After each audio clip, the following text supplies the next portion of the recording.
రాజకీయాలకు దూరం అన్నారు కదా సార్, వారసత్వం మీద నాకు కొనసాగిస్తారా? దూరం ఏమి నేను అనలేదయా. నిన్న వాళ్ళు ఏదో రాంగ్ తోటి మెసేజ్ తోటి స్పీడ్ లో పోయింది. కానీ రాజకీయంలో రిటైర్మెంట్ ఉండదు, యాది పెట్టుకో. రాజకీయంలో రిటైర్మెంట్ ఉండదు. నేను విద్యా సంస్థలు దేశం అంతా ఓపెన్ చేస్తా అని చెప్పిన.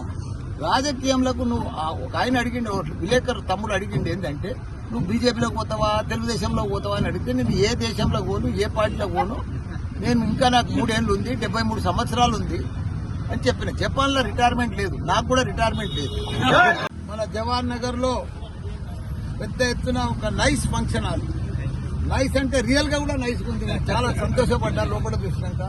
నైస్ ఫంక్షన్ హాల్ మన యూసుఫ్ గారు మతీన్ గారు కలిసి ప్రారంభించినందుకు చాలా సంతోషం. వాళ్ళకు శుభాకాంక్షలు. ఏది ఏమైనా జవహర్ నగర్, ఒకప్పటి జవహర్ నగర్ వేరు, ఇప్పుడు జవహర్ నగర్ వేరు. నాకు చాలా సంతోషం అనిపిస్తుంది జవహర్ నగర్ ఎప్పుడు వచ్చినా, ఏది ప్రారంభించినా, ఏ పని చేసినా. ఎందుకంటే జవహర్ నగర్ మొదటిసారి చెప్తున్నా నాకు గుండెకాయ అని. ఎందుకంటే నిజంగా మా కేటీఆర్ గారు, కేసీఆర్ గారు చాలా అభివృద్ధి చేసింది జవహర్ నగర్. ప్రిస్టేజ్ గా తీసుకొని 320 ఎకరాలు కూడా మన అల్లకెళ్ళి సీలింగ్లకు తీసేసి పెద్ద ఎత్తున ప్రజలకు అందరూ కూడా పట్టాలు చేసి 59 జీవో కింద రకరకాలుగా ఎంతో మంది పేద ప్రజలకు పట్టాలు ఇప్పించి, అదే మాదిరిగా ప్రతి ఇంటికి కూడా రూపాయి కనెక్షన్, ఎన్నో రిజర్వాయర్లు కట్టించి వాళ్ళందరికీ కూడా నీళ్లు ఇచ్చిన ఘనత మన కేటీఆర్, కేసీఆర్.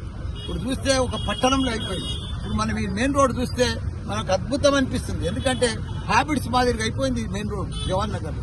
ఒకప్పటి జవహర్ నగర్ కు ఇప్పటి జవహర్ నగర్ చాలా మారిపోయింది. ఎంతో మంది ప్రజలకు తక్కువ ధరకు ఇక్కడ ఇల్లు కొనుక్కొని, ఇక్కడ జవహర్ నగర్ అంటేనే గవర్నమెంట్ ల్యాండ్, ఇంకా వేరే ఆల్టర్నేటివ్ ఏం లేదు, అంతా గవర్నమెంట్ ల్యాండే. అయినా మన టీఆర్ఎస్ ప్రభుత్వం మంచిగా వాళ్ళకు ప్రభుత్వం ల్యాండ్ అంతా కూడా పట్టా చేసి, వాళ్ళకు అంతా కూడా పట్టాలు ఇచ్చి, వాళ్ళకందరూ కూడా నీళ్లు ఇచ్చి, కరెంట్ ఇచ్చి, పర్ఫెక్ట్ అన్ని రకాలు కూడా రోడ్లు లేపించి, కోట్ల రూపాయలు ఖర్చు పెట్టి అభివృద్ధి చేసిన ఘనత మన కేసీఆర్. ఎందుకంటే ఇప్పుడు జవహర్ నగర్ ఒక పట్టణం అయిపోయింది, ఓ మున్సిపాలిటీ అయిపోయింది. ఇప్పుడు జీహెచ్ఎంసీలో కలుపుతూనే అంటున్నారు, కానీ అది జర బాధాకరణం ఉంది.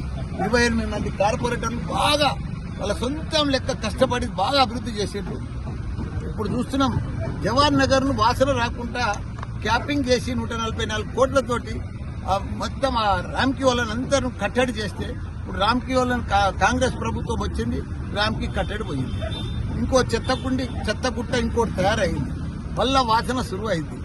ఇక్కడ కానీ జవహర్ నగర్ కానీ, అదే కానీ దమ్మాయిగూడెం కానీ, నాగారం కానీ మళ్ళీ వాసన వస్తుంది. దాన్ని కట్టడి చేస్తలేరు. 4 దిక్కుల 4 డంపింగ్ యార్డులు పెడతా అన్నారు, పెట్టలేదు. బాధాకరణం అవుతుంది. రామ్కీ వాళ్ళది ఆ చెత్తకుండి బంద్ చేస్తే చాలా బాగుంటుందని మనవి చేస్తుంది.